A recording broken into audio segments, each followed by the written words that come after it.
Yeah, the one that everyone likes to talk about is uh, that guy right there, young Stevie Wonder. Um,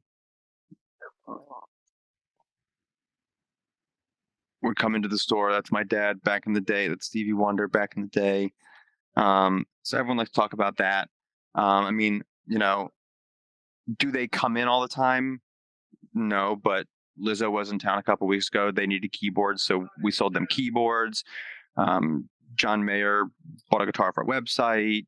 Those things kind of happen. But what really gets me excited more is that, um, and I don't know if you're going to include this or not, because now this guy is like the worst person in the world, and we all hate him. But when we didn't, Kanye West was someone who came through these doors and learned how to make music.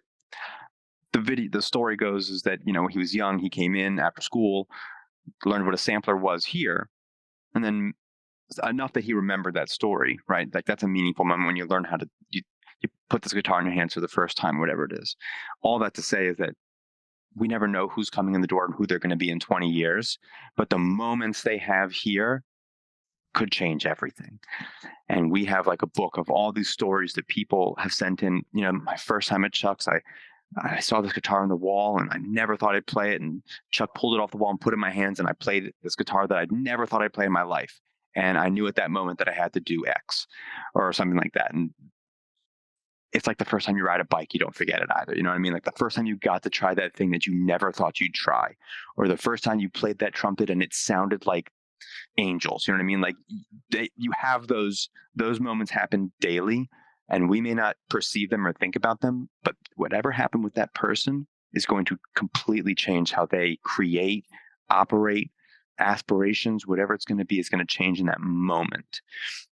And that's the really exciting part about people coming through these doors, is that like you don't know who's the next Stevie Wonder, who's the next this or that. We see there have been stock guys that have come in here, uh, that are drummers in prolific touring metal bands, or guitar players in bands like Periphery, Animals as Leaders. There are guys that have worked here and gone on to do things like that. There are guys. It's all over the place, and there's so many avenues to be a prolific musician out there. It's cool. We do with DJs, DJ Blau, who's like a big DJ, playing EDC, headlining stages, things like that. Um, Bonnie and Clyde, like there's all kinds of like up and down gospel musicians, TD Jakes. I mean, just whoever they are, whatever they are.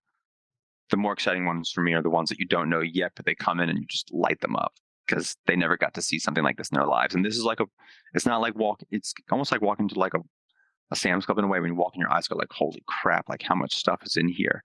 Like when you walk in here, you see that it's like a musical scavenger hunt. Like you just never know what you're going to find in this place, and it's going to spur some creative juice or something.